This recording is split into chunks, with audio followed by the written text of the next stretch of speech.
Welcome to New Rosage.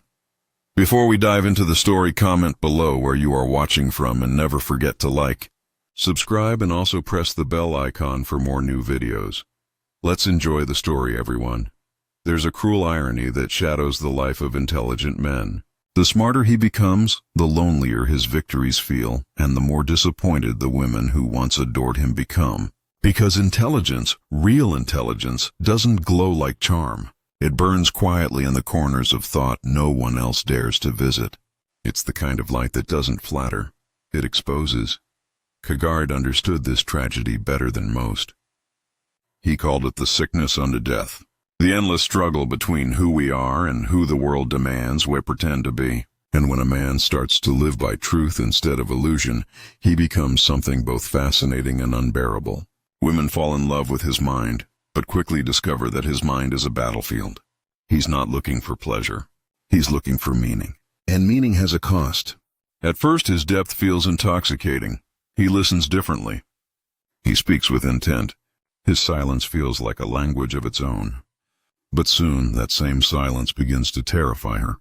Because it's not born from mystery, it's born from conflict. Inside his mind, he's dissecting everything, even love itself.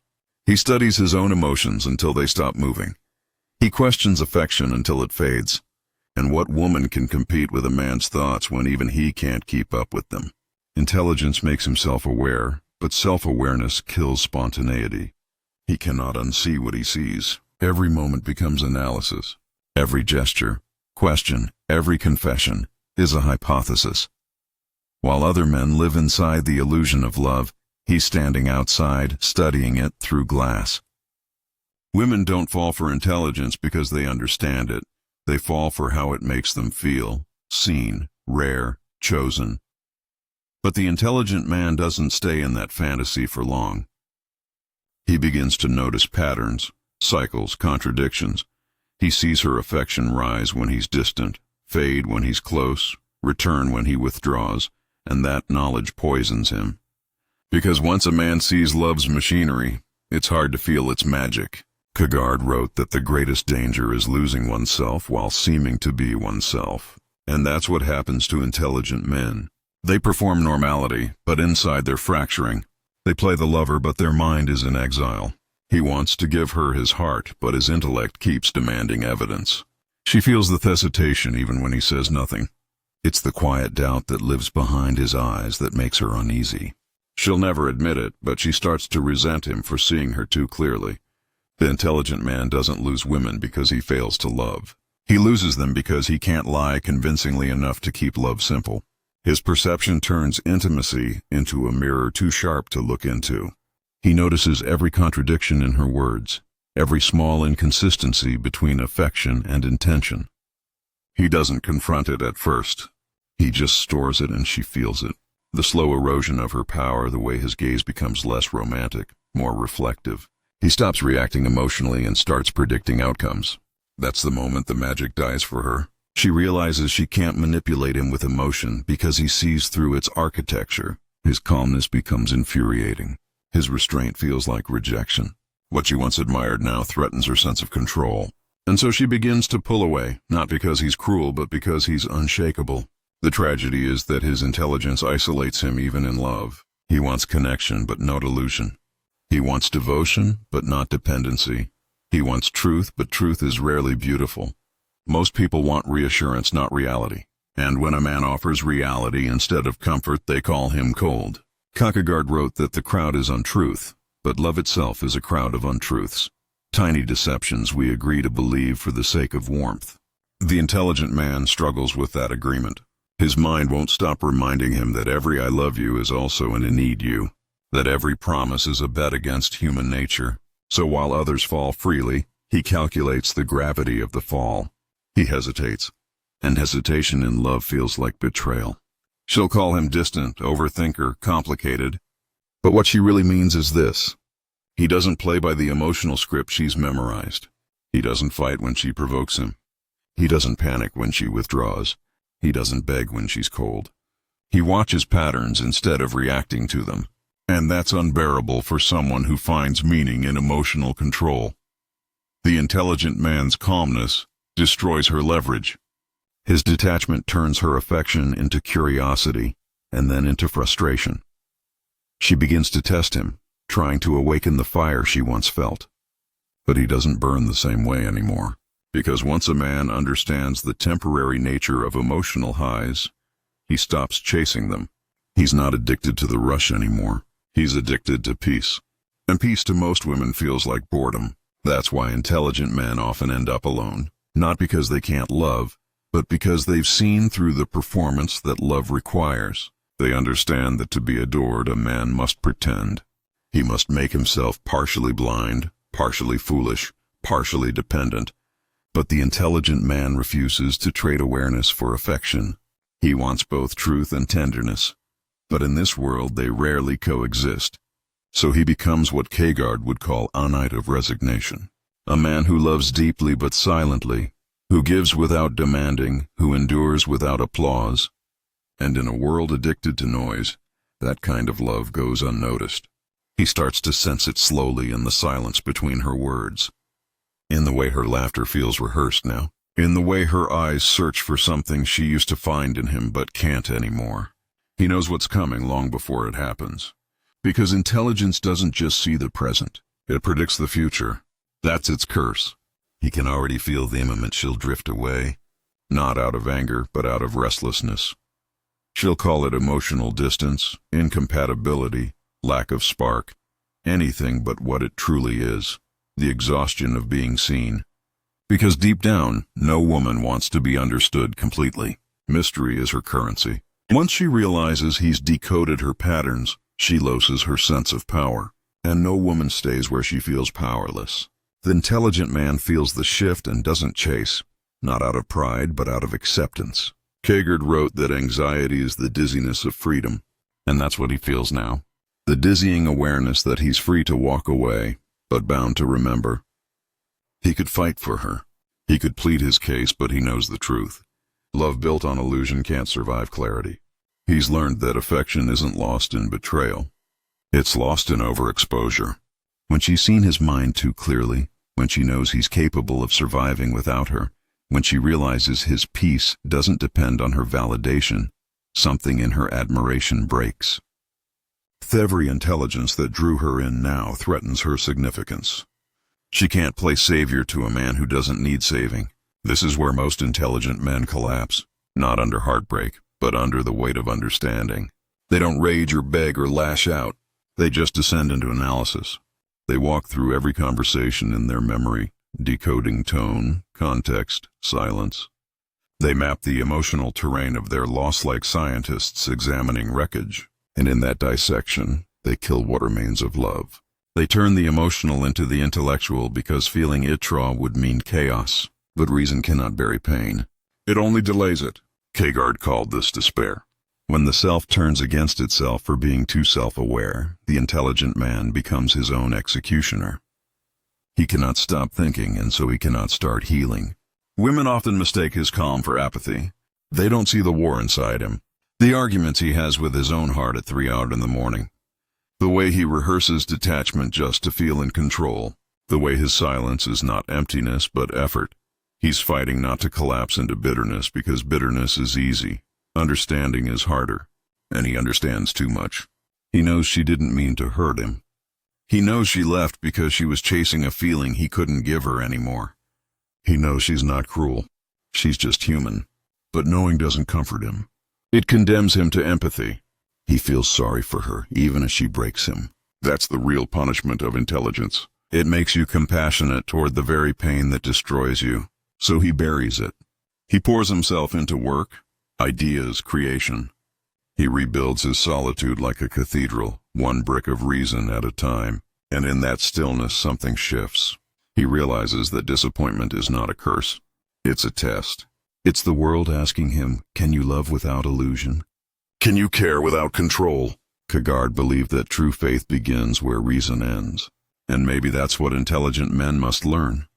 Not to stop thinking, but to stop believing that everything can be understood. Because love isn't a problem to solve. It's a paradox to endure. The more he tries to explain it, the more it slips through logic's fingers. Eventually he stops trying. He lets silence do the speaking. He learns to sit with uncertainty, with longing, with the knowledge that not all questions have answers. And that's when his strength begins to return. Not the kind of strength that seeks revenge or validation, but the quiet strength of acceptance. He realizes that intelligence can protect a man from many things: failure, deception, mediocrity, but not from pain. Pain is the tuition of wisdom. You can't think your way around it. You can only walk through it. And when he finally walks through it, when he stops asking why she left and starts asking what it taught him, he discovers something he never expected: peace that doesn't depend on anyone's presence. That peace changes him. His tone softens. His eyes grow calmer, has stopped seeking to impress or be understood. His words become fewer but heavier. And that's when the world begins to feel him again. The same women who once left start to look back. Not because they miss his love, but because they finally understand what it meant. The man who once disappointed them now haunts them. Not through absence, but through contrast. They measure every Newman against him. The calmness, the depth, the restraint, and no one quite compares. That's how intelligence redeems itself. Not by winning love, but by becoming unforgettable after losing it. There comes a point when his silence starts to speak for him. It's not the silence of retreat, but the silence of realization. He understands now that most people don't want love. They want relief. They don't want to face themselves through another person's eyes. They want distraction from their own reflection. Kierkegaard once said that the greatest form of despair is not being aware of having a self. And that's what the intelligent man sees everywhere. People running from their own emptiness, disguising it as passion, as loyalty, as connection. He once thought he could save her from that restlessness, that his depth could anchor her chaos. But now he knows that depth is not contagious. It isolates. It separates the thinker from the dreamer, the observer from the participant. When she left, she thought she was escaping the cold. What she didn't realize was that he wasn't cold. He was clear. He had already seen through the performance of affection, the way love often mirrors need, and the way need eventually becomes resentment. He had sensed the inevitable decay of idealization. He had seen her growing restless, searching for the thrill that only uncertainty can provide. He knew she wasn't chasing another man. She was chasing the version of herself that existed when love still felt new. And he didn't stop her because he understood that truth. That's what makes intelligent men so infuriating to love. They won't play the fool. They won't act unaware just to keep the fantasy alive. Their honesty kills the illusion too early. And illusions are what keep most relationships breathing. After she's gone, the intelligent man doesn't replace her. He reflects. He doesn't drown in dating apps or validation rituals. He sits in his solitude and studies the ruins, not out of obsession, but out of duty to understanding. He wants to know why something that felt eternal ended so predictably, and somewhere between midnight and dawn, he realizes the truth. He didn't disappoint her because he lacked love. He disappointed her because he refused to lie. His authenticity suffocated her fantasy. She wanted to feel chosen, not examined, desired, not decoded. But he couldn't love blindly anymore. His love had grown eyes, and eyes ruin enchantment. As time passes, the same intelligence that once isolated him becomes his sanctuary. He learns to find comfort in his own company, not because he prefers loneliness, but because solitude is the only place his thoughts don't need translation. He begins to build quietly, not for revenge, not to prove anything, but because creation is how intelligent men heal. They turn their sorrow into systems, their memories into meaning, their heartbreak into language. Every sentence becomes a redemption. Every insight becomes a scar-turned scripture. Kierkegaard would have called this the aesthetic stage evolving into the ethical. The moment a man stops chasing pleasure and begins to shape purpose. He's no longer trying to be loved. He's trying to become whole. But the world doesn't know what to do with a man like that. To most women, his calm is unnerving. His silence feels judgmental. His focus feels distant. They call him emotionally unavailable, not realizing he simply learned not to trade his peace for temporary warmth. They mistake his boundaries for arrogance because they've forgotten what a man with inner direction looks like. He's not bitter, just selective.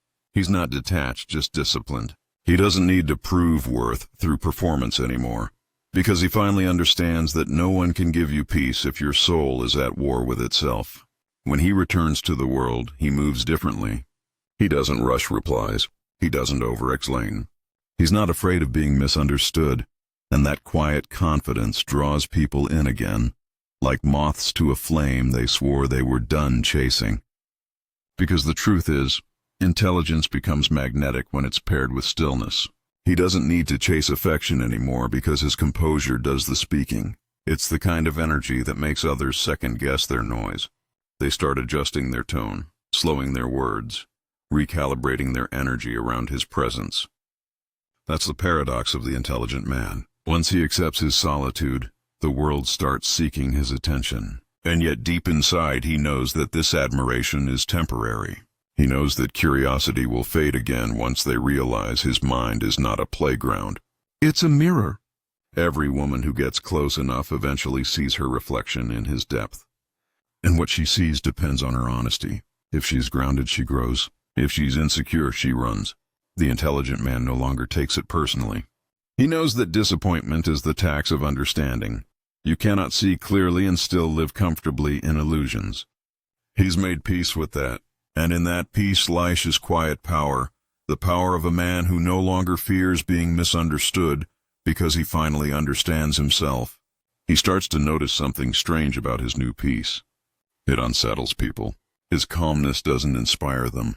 It exposes them. It makes them question why they need so much noise to feel alive. It reminds them of the silence they avoid when they're alone. He used to think understanding people was a gift, but now he sees it's a burden. Because the more clearly you see others, the less clearly they see you. The intelligent man becomes a mirror, and mirrors are only loved when they flatter. The moment they reflect something true, they're resented. Kierkegaard said that truth is a trap. You cannot possess it without being possessed by it. And that's what happens to the intelligent man. His awareness owns him. It follows him into every conversation, every glance, every intimacy. He cannot escape the weight of what he knows. Women call him detached, but it's not detachment. It's exhaustion. He's tired of performing curiosity for things that no longer surprise him. Tired of pretending ignorance just to keep others comfortable. He's reached a point where conversation feels like translation, turning insight into palatable pieces so others don't choke on the depth. That's why people mistake his silence for arrogance. They don't realize it's mercy. He's protecting them from truths that would ruin their illusions. And that's the curse of intelligence. It isolates you not because you're cold, but because you're too warm for people who fear the fire of honesty. In love, this becomes unbearable. The intelligent man doesn't argue anymore. He doesn't raise his voice. He lets people talk themselves into revelation. He watches how words contradict tone, how affection hides resentment, how every declaration of love carries a hint of self-interest. He forgives, but he doesn't forget. He doesn't chase explanations because he already knows them, and that's what drives people away. The way he can stay calm in moments that should provoke him. His composure feels supernatural, but it's not. It's just clarity. He's seen this pattern before and he knows how it ends. Kierkegaard wrote that to be a man of reflection is to live in perpetual exile. The intelligent man lives in that exile daily. He walks through the world with eyes too open and a heart too cautious. He loves like a scholar studies beauty with reverence, but also with awareness of its impermanence. That awareness ruins the drama that keeps most relationships alive. He can't feel surprise at betrayal. He can't act shocked at hypocrisy. He can't mourn the loss of something he predicted. And so, while other men fall apart, he falls inward. His heartbreaks are internal wars, silent, private, and devastatingly organized. But here's where something beautiful happens. In that inward collapse, he begins to rebuild himself differently. He stops trying to be understood. He stops trying to convince anyone of his sincerity. He starts to realize that peace is not found in being loved. It's found in not needing to be. His solitude becomes sacred. He starts reading again, walking again, breathing again without translation. He rediscovers the small joys that don't demand performance. The taste of coffee in the morning. The way rain sounds on an empty street. The weight of a book that no one else has read. These moments don't need validation. They exist purely, quietly, perfectly. And for the first time, he doesn't feel like he's missing anything. When women from his past cross paths with him again, they sense something different. Not arrogance, not bitterness, stillness. The kind of stillness that can't be faked. It unsettles them because it reminds them of what they lost, not in him, but in themselves. They remember the man who tried to love them without pretending, who offered truth instead of comfort, who could see their soul and didn't flinch. At the time they called it pressure. Now they call it depth. And in that realization lies a quiet regret, because what once felt overwhelming now feels rare. The intelligent man doesn't gloat in that moment. He doesn't need to. His revenge is the life he's built without needing to be rescued. He has turned his understanding into strength, his solitude into sanctuary. He doesn't need to prove he's valuable. The world does that for him every time it fails to produce his equal. That's the paradox of the intelligent man. He is both a blessing and a burden to those who cross his path. Too deep to forget, too complex to fully love, too honest to fake simplicity. And that's why he will always disappoint women who seek comfort over truth. Because intelligence doesn't soothe, it awakens. And once you've awakened someone, you can never be forgiven for it. Something begins to shift inside him. Not suddenly, but with the slow gravity of acceptance.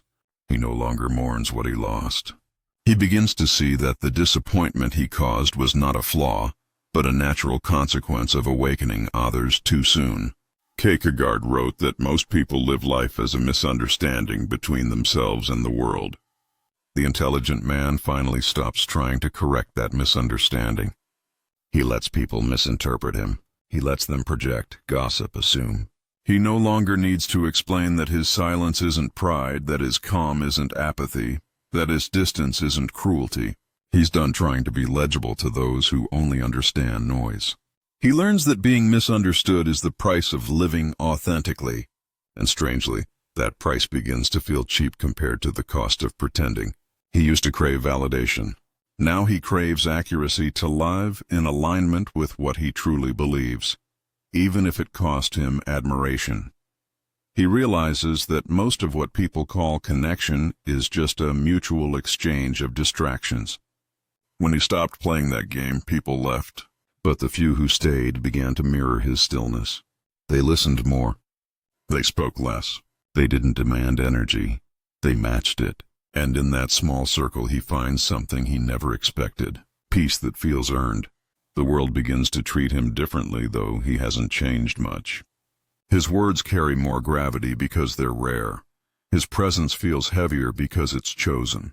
Women who once thought him distant now find him magnetic, but not because he's trying. It's because his self-sufficiency radiates a quiet danger. It whispers, "I want you, but I don't need you." That energy unsettles the modern soul, conditioned to confuse dependency with intimacy. Kierkegaard believed that despair comes when we base our identity on what can be lost. The intelligent man has stopped doing that. He no longer anchors himself to admiration, romance, or acceptance. He belongs to his mission, not to the moods of others. Now, when he looks at women, he doesn't seek completion. He seeks reflection. He's not drawn to beauty alone, but to energy, quiet, grounded, intelligent energy. He's drawn to women who understand silence, who don't fear depth, who don't demand explanation for mystery, because he knows that intimacy without understanding is a cage. He doesn't want to be adored. He wants to be mirrored. To meet someone who values truth more than comfort, who doesn't confuse intensity with instability, who can stand beside him in calm and not mistake it for coldness. Such women are rare, but he's learned patience. He knows rarity is what gives value meaning. Kierkegaard once wrote that life is not a problem to be solved, but a reality to be experienced. And that's how the intelligent man now lives. He no longer dissects every feeling or rationalizes every event. He allows life to unfold without trying to master it. Paradoxically, that's where mastery truly begins. His intelligence has matured into wisdom, the kind that no longer seeks to control, but to coexist. He has become the calm in a storm he no longer needs to survive. And that calm is what makes him dangerous in a world built on fear. Because a man who has made peace with solitude, truth, and time cannot be manipulated. And this finally is what women sense in him. The unteachable quality of inner stability. The kind of steadiness that doesn't rise or fall with attention. The kind that neither competes nor apologizes. It's why even those who once left still orbit him in thought. They may never return, but they remember. They remember the way he made them think, the way he didn't react, the way he saw through them without judgment, and that memory becomes their quiet lesson. That real intelligence doesn't disappoint women because it fails to love, but because it loves with too much awareness. Awareness that kills illusion, but births truth. And so, as the years pass, he no longer wonders why intelligent men disappoint women. He understands now that it was never truly disappointment. It was disillusionment. They weren't let down by his love. They were confronted by his clarity. Because once a man learns to see the truth of things, he can't perform innocence anymore. He can't say words he doesn't mean. He can't pretend chaos feels like love. He can't bow to emotion when reason whispers caution. Kierkegaard wrote that purity of heart is to will one thing, and that's what he's become. A man of one will, not divided by need, not enslaved by desire, but guided by purpose. So refined that even loss cannot bend it. He walks through the world now, not seeking to impress or to belong, but to express what's real. His calm is misunderstood, his silence misread. But he no longer minds, because what the world calls mystery, he calls mastery. Every disappointment, every misunderstanding, every exile carved wisdom into his bones. He no longer blames women for leaving or the world for failing to understand him. He sees now that disappointment was his initiation. It stripped away everything false until only truth remained. And that truth became his armor. He's not bitter. He's not broken. He's awake. And there's something terrifying about a man who's truly awake. He doesn't chase. He attracts. He doesn't explain. He embodies. He doesn't fight for attention. He commands it by existing in alignment with what's real. The same intelligence that once made him lonely has now made him limitless. He's no longer bound by approval. He's no longer tempted by illusion. He's not the man who disappointed women anymore. He's the man they measure others against in silence, because what he gave them wasn't just affection. It was awareness, and awareness doesn't fade. It echoes, it lingers, it haunts. So to every man listening, remember this. Your intelligence is not a curse unless you use it to escape your own depth. Don't shrink your truth to make others comfortable. Don't apologize for your clarity. The world will misunderstand you, but that misunderstanding is proof that you're seeing beyond it. Build your peace like a fortress. Speak only when your words can shift the air.